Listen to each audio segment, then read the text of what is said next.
Bollywood makers routine commercial సినిమాలను పక్కన పెట్టేసి మైథలాజికల్ బ్యాక్ డ్రాప్ వైపు అడుగులు వేస్తున్నారు. సో ఇలాంటి కథల విషయంలో భారీ ఎక్స్పెక్టేషన్స్తో పాటు వివాదాలు కూడా అంతే రేంజ్లో ఉంటాయి. సో ఈ నేపథ్యంలో త్రివిక్రమ్ తారక్ మూవీ మీద వివాదం స్టార్ట్ అయింది.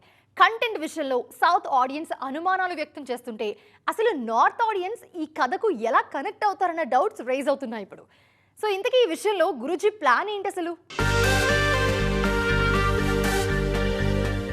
యంగ్ టైగర్ ఎన్టీఆర్ మాటల మాంత్రికుడు త్రివిక్రమ్ కాంబినేషన్ అంటేనే బాక్స్ ఆఫీస్ దగ్గర సెన్సేషన్. గతంలో వచ్చిన సినిమాతో భారీ హిట్స్ అందుకున్న ఈ జోడీ ఈసారి రూట్ మార్చి మైథలాజికల్ మూవీని ప్లాన్ చేస్తోంది.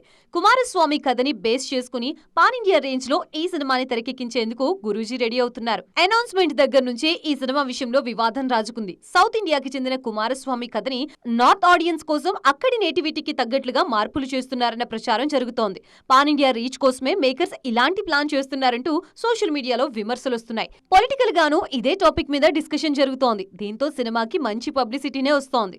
నిజానికి దేవుడి సెంటిమెంట్ తో నార్త్ లో జెండా పాతడం టాలీవుడ్ కి కొత్తేమీ కాదు. గతంలో కార్తికేయ పేరుతో వచ్చిన సినిమాలు నార్త్ లో భారీ సక్సెస్ అయ్యాయి. ముఖ్యంగా కార్తికేయ 2 సినిమా ద్వారకా నేపథ్యంలో సాగుతూ హిందీ బెల్ట్ లో ఊహించని రేంజ్ లో బ్లాక్ బస్టర్ హిట్ గా నిలిచింది.